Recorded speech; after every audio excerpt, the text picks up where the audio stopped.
Good morning. और सुबह का मेरा सारा काम हो चुका है, तो बस अब नहा के आ चुकी हूँ मैं और ऊपर जाऊँगी छत पे थोड़ा सा, और उसके बाद नीचे आके जो घर का काम है। और नहाने के बाद सबसे पहले जो मेरा सबसे इम्पोर्टेंट काम होता है तैयार होना, तो मैं तैयार हो चुकी हूँ और अब मैं जा रही हूँ छत पे। और ये यश को मैं सुबह से उठा रही हूँ, ये ऐसे ही पहले उधर से इधर उधर से उधर सोता है। और ये बालकनी जो है हमारी, हमने प्लांट्स लगाए थे कुछ, तो जिसकी वजह से फिर मिट्टी मिट्टी हो रही है, तो खैर इसको अच्छी तरीके से साफ़ करना पड़ेगा। और ये सेकंड फ्लोर की बालकनी, इसको कमल जी ने फिर से मिट्टी वाला पानी पूरा बहा दिया। सभी पौधों को पहले खूब ज़्यादा पानी डाल दिया था और फिर सबको बर्तन ले लेके निकाला है। मतलब इतना ज़्यादा पानी था जैसे पौधे ऐसे लग रहा था स्विमिंग पूल में नहा रहे हो। तो खैर वो बालकनी फिर से गंदी हो गई है, उसको बाद में देखा जाएगा। और अब मैं छत पे आ चुकी हूँ, और छत पे तो समझ में ही नहीं आता मौसम का। डेली ऐसे लगता रहता है, उम्मीद लगती रहती कि बारिश आएगी बारिश आएगी, लेकिन बारिश का कुछ पता ही नहीं चलता। तो खैर डेली की तरह इंतज़ार करते हुए मैं सुबह का अपना टाइम बिता रही हूँ कि बारिश आएगी। और डेली मेरे पास जैसे वो मैसेज आता है कि आज का मौसम ऐसा रहेगा, बारिश आएगी, आंधी तूफान के साथ बारिश आएगी। और समझ में नहीं आता कौन से प्लैनेट का वो मुझे वो मौसम बताता है, क्योंकि जहाँ मैं रहती हूँ वहाँ तो बारिश वारिश दिखती नहीं है। कभी कभार गलती से हो जाए, वो भी लगता है कि कहीं और की बारिश होती होगी, यहाँ भेज देते होंगे गलती से। Welcome back friends. बस अब मेरा सारा काम हो चुका है, तो अब किचन में जाने की तैयारी है। जैसे मौसम चेंज हो रहा है और फेस काफ़ी ऑयली सा हो रहा है, और जैसे जैसे टाइम बीत रहा है तो समय के साथ मेरे फेस पे मुझे कुछ ओपन पोर्स और फाइन लाइंस भी दिखने लगी हैं। तो खैर मेरे जैसे लोगों के लिए बहुत ज़्यादा तामझाम तो पॉसिबल नहीं है कि मैं अपनी स्किन पे बहुत ज़्यादा टाइम दे सकूं या स्किन के लिए बहुत कुछ कर सकूं, लेकिन हाँ, मेरे पास इसका एक सिंपल और बहुत ही ईजी सोल्यूशन है जो कि मेरे स्किन से रिलेटेड बहुत सारी प्रॉब्लम्स को दूर कर सकता है। इसके लिए मेरे पास है प्लम का राइस वाटर नियासिनामाइड 10% सीरम। ये सीरम मेरी स्किन से रिलेटेड बहुत सारी प्रॉब्लम का एक सिंपल और इजी सोल्यूशन है। इसके दो मेन इंग्रेडिएंट हैं। एक तो है नियासिनामाइड जो कि विटामिन B3 एक सॉल्युबल विटामिन है, वाटर सॉल्युबल विटामिन है। नियासिनामाइड स्पॉट्स को टारगेट करता है, या आप कह सकते हैं फेड करता है, सीबम प्रोडक्शन को कंट्रोल करता है। इसके साथ ही ये एक्ने को सूद करता है और हमारे स्किन की रेजिलियंस बैरियर को इंक्रीज़ करता है, जिससे कि हमारे स्किन पे बाहरी चीज़ों का असर बहुत कम होता है। और दूसरा इसका मेन इंग्रेडिएंट है राइस फर्मेंट एक्सट्रैक्ट, जो कि एक जापानीज़ शेक है। इसे सोर्स किया गया है जापान से, और आप लोगों को तो पता ही है जापानीज़ लोगों की स्किन जो होती है कितनी यंग दिखती है, कितनी ग्लोइंग लगती है, जो कि अपने यंग और स्पॉटलेस स्किन के लिए फर्मेंट राइस वाटर यूज़ करते हैं। और ये फर्मेंट राइस वाटर आप कह सकते हैं इस सीरम का सुपरस्टार इंग्रेडिएंट है। ये स्किन की फाइन लाइंस, रिंकल्स को रिड्यूस करता है और साथ ही ओपन पोर्स को भी ये स्मॉल करता है, या कह सकते हैं कि ओपन पोर्स की विजिबिलिटी थोड़ी कम करता है। स्किन की रेडनेस को सूद करता है और साथ ही स्किन पे जो दाग धब्बे हैं उनको कम करता है या हटाता है। और आप कह सकते हैं कि आपकी स्किन कुछ दिनों में विजिबली स्मूथ लगेगी, यंग लगेगी, और दाग धब्बे कम दिखने से ऑब्वियसली यंग ही लगेगी। तो यूज़ करने का सिंपल तरीका है, जैसे आप फेस वॉश करते हैं, फेस वॉश करने के बाद सबसे पहले आपको सीरम लगाना है। तो सीरम आप 2 से 3 बूंदें अपने फेस पे लगा सकते हैं। तो पहले मुझे लगा कि शायद कम ना पड़ जाए, लेकिन मैंने लगाया तो ये मोर देन सफिशिएंट था। मैंने 3 ड्रॉप्स लिया है और इसको अच्छी तरीके से अपने फेस में मसाज करना है अपवर्ड सर्कुलर मोशन में। तो अब मैं जो मसाज आपको करके दिखा रही हूँ, थोड़ा मैंने क्लिप फास्ट कर दिया है, लेकिन इतनी बुरी तरीके से मसाज नहीं करना है, जेंटली करना है।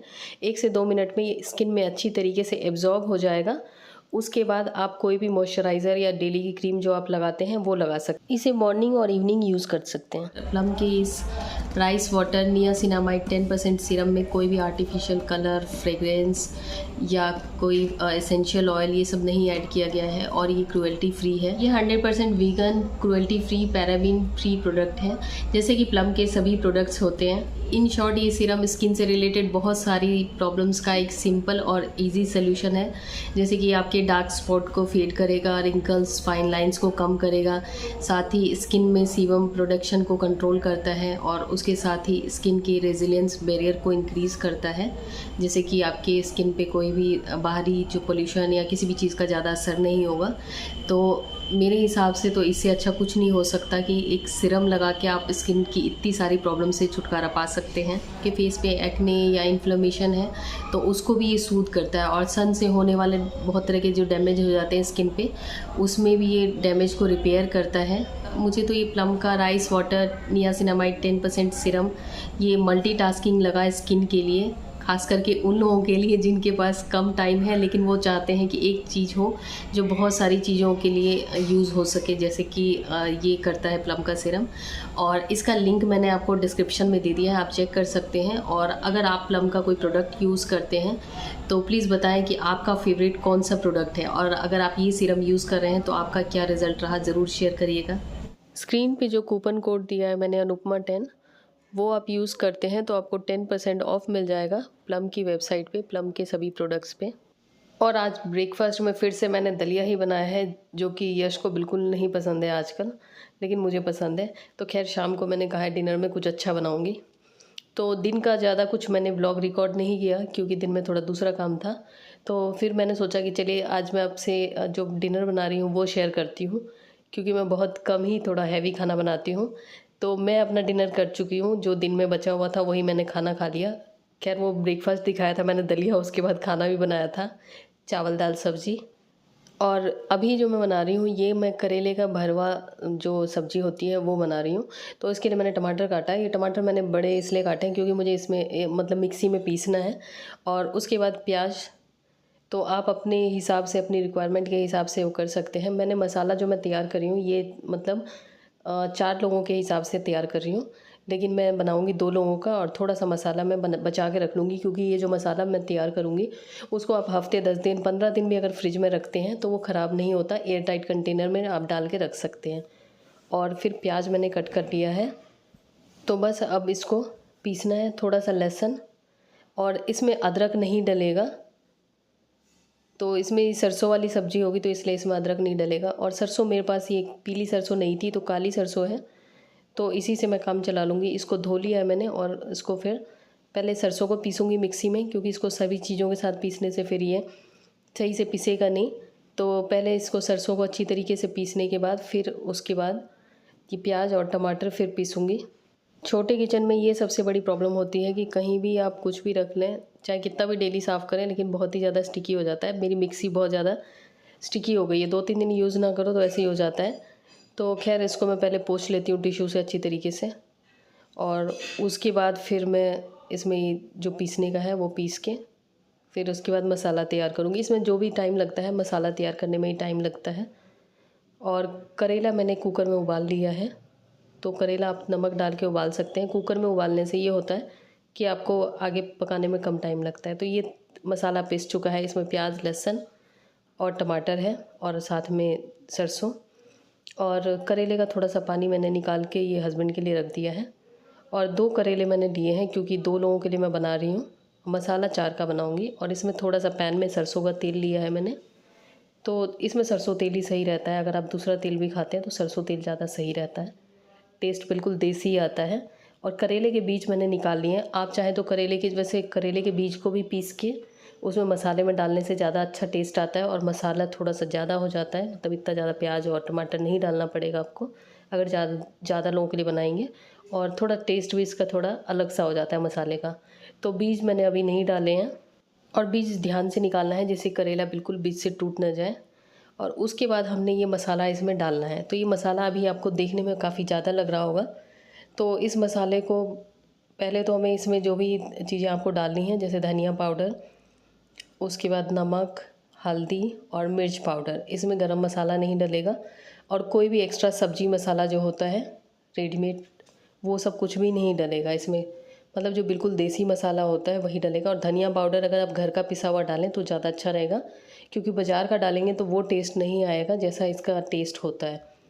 और हल्दी और मिर्च जो बेसिक चीज़ें होती है बस वही डलेंगी इसमें, और इसमें ना काली मिर्च डलेगी ना गरम मसाला, कुछ भी ऐसा नहीं डलेगा इसमें। और इसको फिर आपको मीडियम फ्लेम पे, मीडियम टू लो फ्लेम पे इसको लगातार चलाते जाना है। तब तक चलाना है जब तक ये बिल्कुल सूखा सूखा ना हो जाए। जब तेल छोड़ने लगेगा मसाला तब ये मसाला तैयार हो जाएगा। इसमें थोड़ा सा टाइम लगता है कि इसको चलाते रहना पड़ता है, बस जो टाइम लगता है ये मसाले में ही टाइम लगता है, बाकी ये बनाना ईजी है। तो आप चाहें तो ज़्यादा मसाला तैयार करके रख सकते हैं। जैसे मैंने ये मसाला बनाया, मैंने 2 दिन की सब्ज़ी के लिए बनाया है। तो ये मसाला, इतना सारा मसाला, ये भूनते भूनते ये इतना सा बन के रह गया है और खुशबू बहुत अच्छी आ रही है। उसके बाद अब मैंने कढ़ाई में थोड़ा सा ऑयल लिया है और मुझे ये करेले को तलना है, तो इसलिए अभी थोड़ा सा ज़्यादा ऑयल लिया है, बाकी का एक्स्ट्रा ऑयल हम निकाल लेंगे। उसके बाद जो ये करेला है इसमें ये स्टफ़ किया है मैंने, और उसके बाद जो भी धागा हो आपके पास, तो साफ़ धागा, उसको फिर से वॉश करके आप धागे को लपेट दीजिए इसमें, जिससे कि हम जब तलेंगे करेले को और ग्रेवी में भी डालेंगे तो ये बाहर ना निकले मसाला, नहीं तो वो पूरा फैल जाता है और देखने में भी अच्छा नहीं लगता और सारी मेहनत वेस्ट हो जाती है। तो इस तरीके से मसाला स्टफ़ करने के बाद धागे को लपेट देना है, और धागा बहुत टाइट से नहीं लपेटना है, गांठ नहीं बांधनी है, ये अपने आप ही करेले में अटक जाएगा क्योंकि करेला सॉफ्ट होता है। ज़्यादा टाइट करेंगे तो करेला कट जाएगा बीच से। ये धागा आपको दिख रहा होगा, और इसको छान लेना है। इसको 5 से 4 मिनट तक छानना है, ज़्यादा नहीं वो करना है। फिर उसके बाद एक्स्ट्रा ऑयल निकाल लेंगे, और इसको ज़्यादा हमने इसलिए नहीं छाना क्योंकि ऑलरेडी उबले हुए करेले थे। और फिर तड़के में हमने सरसों डालना है, और तेल बहुत ज़्यादा नहीं लेना है, तेल एक्स्ट्रा मैंने निकाल लिया था। और हींग, जो बिल्कुल देसी चीज़ें होती हैं। उसके बाद लाल मिर्च, फिर तेज पत्ता, और इसमें गरम मसाले का, खड़े मसाले वगैरह कुछ भी ऐसे नहीं पड़ेंगे, और जीरा नहीं पड़ता, सरसों पड़ता है। तो ये जब तड़का थोड़ा पक जाए तो जो ये मसाला हमने तैयार किया है, तो उसमें मसाला निकाला है मैंने थोड़ा सा, तो ये मसाला थोड़ा सा ही काफ़ी होता है, ग्रेवी बनाने के लिए मैंने निकाला है। और इसमें थोड़ा सा अब मैं नमक, हल्दी, धनिया पाउडर और मिर्च पाउडर फिर से ऐड करूँगी, क्योंकि ये ग्रेवी के लिए चाहिए, वो हमने स्टफ़ किया था उसमें, तो ग्रेवी में थोड़ा सा और चाहिए। तो इसको थोड़ा, ये सारे मसाले डाल के थोड़ी देर और हम भुनेंगे, जिससे कि मसालों में खुशबू आने लग जाए। और इसको इस तरीके से भूनने के बाद फिर जो ये मिक्सी में मैंने पीसा था, तो उसमें थोड़ा सा पानी डाल के मैंने ग्रेवी बना ली है। तो ग्रेवी में मतलब वही पानी डाल दिया है। उसके बाद कटे हुए टमाटर, और इसको हमें उबालना है और उसके बाद ये डालना है। और ये मसाला जो बचा है, तो ये मैं कभी और सब्ज़ी बनाऊंगी तो उसके लिए मैंने रखा है। ये बहुत तरह की सब्ज़ी में काम आता है। और जब ये अच्छी तरीके से उबाल आ जाएगा इसमें, तब इसमें हम करेले डालेंगे। और इधर मैंने आटा तैयार कर लिया है। आटा मैंने दाल वाला आटा बनाया है, जो दाल दिन की थी बची हुई उसके। ग्रेवी में उबाल आ चुका है, तो फिर मैंने ये करेले डाल दिए हैं और इसको धीरे से डाला है, जिससे कि ये टूट ना जाए। और इसके बाद हम इसको थोड़ा सा पलट देंगे थोड़ी देर के बाद, और इसको 4 से 5 मिनट तक मीडियम फ्लेम पे हमने ऐसे पकने दिया। और करेले तो ऑलरेडी पके ही हुए थे। और उसके बाद फिर हम गैस बंद कर देंगे, और धनिया पत्ता हो तो उससे आप इसे गार्निश कर सकते हैं। तो ये बन चुका है, और उसके बाद मैं अब गैस बंद करके इसको ढक दूँगी। तो चाहे तो 2-4 मिनट के बाद भी ढकें। और उसके बाद अब ये रोटियां मैंने बना ली हैं। तो रोटियां, दाल वगैरह अगर डाल देते हैं तो रोटियां बहुत सॉफ्ट बनती हैं, और ये बन गए करेले, बहुत ही टेस्टी बनते हैं। तो अगर आप चाहें तो इस तरह से ट्राई कर सकते हैं, और इसी तरीके से आप जिमीकंद की सब्ज़ी और मसाला भिंडी वगैरह बना सकते हैं यही मसाला डाल के। तो ये मसाला काफ़ी टेस्टी होता है।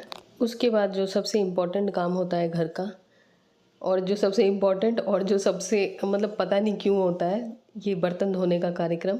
तो मैं छत पे चली गई थी वॉक करने, जब इन लोगों को खाना दे के। उसके बाद फिर जब मैं आई, जब मैं सोने चली गई, फिर अचानक से मुझे याद आया कि आज तो बर्तन नहीं धोए। फिर आके मैंने सोचा बर्तनों को भी निपटा ही देती हूँ, नहीं तो सुबह सुबह वो जो खूबसूरत किचन दिखेगा बर्तन वाला, गंदे बर्तन वाला। तो मैंने कहा इससे अच्छा पहले ही किचन को वो कर लूँ। तो बस ये बर्तन वर्तन धो लूँगी। उसके बाद थोड़ी देर देखती हूँ, अगर टाइम बचेगा तो कुछ पढ़ लिख लूँगी, उसके बाद जाके सो जाऊँगी। और आप लोग मुझसे बहुत सारे लोग पूछ रहे थे कि क्या पढ़ते हो। तो जो मतलब हर किसी का अपना अपना फील्ड होता है पढ़ने का, जो पसंद होती है वो। तो हर किसी को थोड़ा बहुत लेकिन पढ़ना चाहिए, और कुछ ऐसा पढ़ना चाहिए जिससे कि आपको कुछ उससे सीखने को मिले। तो चलिए, बर्तन वर्तन तो हो चुके, और गैस भी मैं साफ़ कर चुकी हूँ। तो बस अब मैं रूम में प्रकट हो चुकी हूँ। और आज मेरी एक नई बुक आई है, तो जब नई बुक आती है तो थोड़ी एक्साइटमेंट ज़्यादा होती है। तो चलिए, मिलती हूँ नए व्लॉग में, तब तक